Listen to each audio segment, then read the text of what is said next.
بہت اچھا مشترکہ نظام زندگی بہت اچھا تھا جب ایک دوسرے کے حقوق کا پتہ تھا. اب حقوق کا نہیں پتہ، لہٰذا ادھر سے آگ، ادھر سے آگ، ادھر سے آگ، ادھر سے آگ. میں سر درد کا مریض ہوں، تھوڑی تھکاوٹ ہو شروع ہو جاتا، فاقہ شروع ہو جاتا، تو میں روزے رکھنے کے لیے مری چلا جاتا ہوں کہ بھئی چلو کوئی ٹھنڈک، روزے کا لمبا ہونا اور ٹھنڈک شاید اس کو کچھ وہ بیلنس کر دیتا ہے، تو میں کچھ 3-4 روزے پھر بھی چھوٹ جاتے ہیں لیکن اکثر پورے ہو جاتے ہیں. تو بھربن میں وہاں ایک جگہ میں ٹھہرتا ہوں، تو عصر کے بعد میں تھوڑا بیان کرتا ہوں معاشرت پر. تو پہلی دفعہ جب میں وہاں ٹھہرا تو 8ویں دن امام مسجد کی بیوی آئی ہمارے پاس، میری بیگم کے پاس، کہ جی بیگم صاحب میں نے آپ کا اور مولانا کا شکریہ ادا کرنا ہے کہ آج میری زندگی کا پہلا ہفتہ ہے میرے خامند نے مجھے مارا نہیں. پہلا ہفتہ امام مسجد، امام مصلی پہ کھڑے ہونے والے، کہا پہلا زندگی کا ہفتہ ہے میرے خامند نے مجھے مارا نہیں، ورنہ میری ہر دوسرے دن پٹائی ہوتی تھی. اور 10ویں دن امام صاحب خود آ گئے، کہا مولانا صاحب ہمیں پتہ ہی نہیں تھا زندگی کیسے گزار، ہمارے جو ماحول میں تھا ہم وہی کر رہے تھے.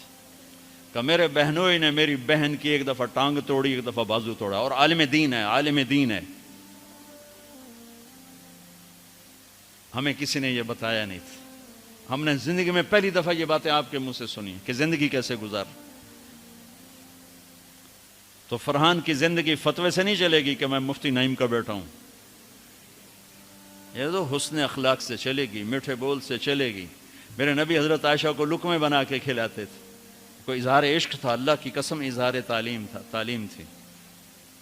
سکھایا کہ زندگی گزارنی کیسے. ان کو آٹا گوندھ کے دیتے تھے، چونکہ ابھی شروع میں ان کو آٹا گوندنا نہیں آتا تھا، تو آٹا گوندھ کے دیتے تھے. اور عرب بڑی بڑی بوٹیاں پکاتے تھے، تو حضرت عائشہ بوٹی اٹھا کے ایسے نوچتیں اور پھر رکھ دیتیں.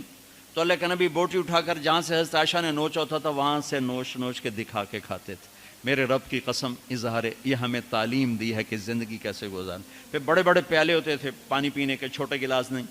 چھوٹا گلاس تو بخل کی نشانی، اب تو اور چھوٹے ہو گئے کہ کپ کو گلاس بنا دیا. میرے بچپن میں مجھے یاد ہے اتنا بڑا گلاس ہوتا تھا، اور ڈیرے میں جتنے مہمان ہوتے تھے، کچی سڑکیں ہوتی تھیں، مہمان کو ہمارے رشتہ دار یا دوست نہیں، راہگیر مسافر ہوتے تھے، ہر مہمان کو دودھ پلایا جاتا تھا رات کو.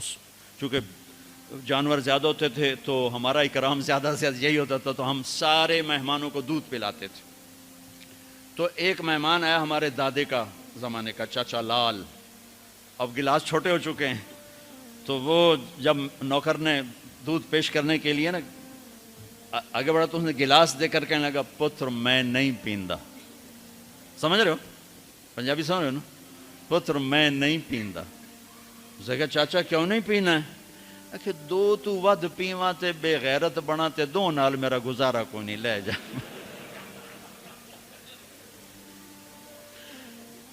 تو بخل کا زمانہ آ گیا، چھوٹی چھوٹی گلاسیں آ گئی. تو بڑے بڑے گلاس ہوتے تھے، تو اما عائشہ رضی اللہ عنہا پانی پی رہے ہیں، رکھ دیا. میرے نبی اٹھا کر جہاں حضرت عائشہ کے ہونٹ لگے ہوتے تھے وہاں ہونٹ رکھ کے پانی پیتے تھے. صرف تعلیم. جس ہستی نے اللہ کو آنکھوں سے دیکھ لیا ہو اس کو کسی چیز کی رغبت ہو سکتی ہے؟ جنت بھول جائے گی جب اللہ اپنا دیدار کرائیں گے اور پھر پردہ پوشی فرمائیں گے تو کہیں گے یا اللہ جنت نہیں چاہیے، تو چاہیے، بس تجھے دیکھتے رہیں، بیٹھے رہیں تصور جانا کیے ہوئے از لذت دیدارش، خسرو چتواں گفتن سر دادن و جان دادن نادیدہ رخ یارے. امیر خسرو کہہ رہے ہیں کہ یا اللہ بن دیکھے تیرے لیے لوگ سولیوں پہ چڑھ گئے، آروں سے چر گئے، چھروں سے کٹ گئے، بن دیکھے تیرے عشق میں، جب تجھے دیکھیں گے تو کیا حال ہوگا. از لذت دیدارش خسرو چتواں گفتن سر دادن و جان دادن نادیدہ رخ یار. تو جس ہستی نے اللہ کو دیکھا ہو ان کے لیے عورتوں کی کیا رغبت ہے. یہ صرف سکھانا. ایک حدیث سنا دے، ما تزوجت وما زوجت الا بوحی من السماء نزل به جبریل. لوگوں میں نے جہاں شادی کی، میں نے جہاں بیٹی دی، پہلے آسمان سے وحی آئی، پھر میں نے قدم اٹھایا. اللہ کی قسم ہمیں سکھانے کے لیے تھا، ہمیں سکھانے کے لیے۔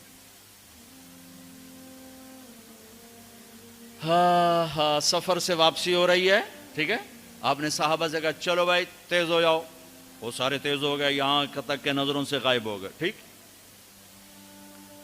تو اب کون رہ گئے؟ اما عائشہ اور میرے نبی۔ تو اما عائشہ نہیں، میرے نبی نے کہا عائشہ دوڑ لگائیں، دوڑ لگائیں، لگائیں۔ اللہ اکبر، مفتی نعیم کا اتنا بڑا پیٹ، یہ دوڑ لگائے گا بیگم کے ساتھ؟ اور مولانا منظور مینگل کا اس سے بھی بڑا ہو گیا، یہ لگائیں گے؟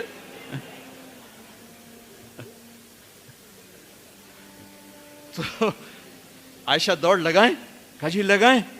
تو حضرت عائشہ فرماتی میں آگے نکل گئی لیکن ابھی پیچھے رہ۔ پھر کچھ عرصہ گزر گیا، کئی سال گزر گئے، پھر ایک سفر سے واپسی ہو رہی، آپ نے کہا ہاں بھائی آگے جاؤ، وہ سارے آگے جا گئے، اجل ہو گئے۔ آپ نے کہا عائشہ دوڑ لگائیں، کہا جی لگائیں۔ تو کہا ان دنوں میں موٹی ہو گئی، تبدنت کا لفظ مجھے یاد ہے، کہا میں موٹی ہو گئی تھی۔ تو جب دوڑ لگائی تو اللہ کے نبی آگے نکل گئے، تو آپ نے کہا عائشہ ہذہ بتلک، اب تو میں برابر ہو گئی۔ اللہ کی قسم زندگی سمجھانے کے لیے تھا۔ جہاد کا سفر سارا صحابہ کا قافلہ ہے، جنگ کا زمانہ ہے، دشمن چاروں طرف ہے، اور ہم اما عائشہ رضی اللہ عنہ اونٹ پہ بیٹھیں اور ہاتھ لگایا تو ہار غائب۔ فرمایا میرا تو ہار کوئی نہیں، میں تو نہیں جاؤں گی، میرا ہار ڈھونڈو۔ تو میرے نبی نے نہیں فرمایا چل بیٹھ، اتنے لوگوں کو تو پریشان کرتی ہے، تجھے پتہ نہیں میں نے سبق پڑھانا تو میرے پیچھے پڑ گئی، طلبہ میرا انتظار کر رہے ہیں۔ آپ نے کہا بھائی عائشہ کا ہار ڈھونڈو، سب ڈھونڈنے میں لگ گئے، شام ہو گئی، سورج چھپ گیا اور ہار نہیں ملا، اور اس کے بعد تلاش بند ہو گئی، اندھیرے میں کہاں ملے گا؟ اب کیا ہوا؟ پانی رات کو عشاء میں ختم ہو گیا، فجر کی نماز کا وقت داخل ہونے والا ہو گیا، اور پانی کوئی نہیں، تیمم کی آیات نہیں اتری۔ لوگوں نے ابو بکر کو تانے دینے شروع کہ تیری بیٹی کی وجہ سے اب نماز کا کیا بنے گا۔ ابو بکر غصے میں آئے اما عائشہ کے خیمے میں، تو اللہ کے نبی گود میں سر رکھے سو رہے تھے، اب آپ تو باپ تھے، تو آ کر اب بول تو سکتے نہیں، اور چہرے سے دوری تیری وجہ سے ہی ہو، اور یہاں پسلی میں ماری انگلی، زور سے انگلی ماری۔ تو کہتے میں ایسے سخت ہو گئی تاکہ میرا بدن حرکت نہ کرے کہ کہیں اللہ کے نبی اٹھ نہ جائیں، تو چہرے سے غصے کا اظہار کر کے، اور میرے والد مرحوم جو تھے نا وہ گالیاں بہت نکالتے تھے، اور ان کی بخشش پنجاب کے ذمہ دار کیا تھا۔ جب میں تبلیغ میں لگ گیا تو اب وہ عادت مجھ سے شرماتے تھے، تو جب میں ہوتا تھا نا تو نوکر کو بلا کر اس کو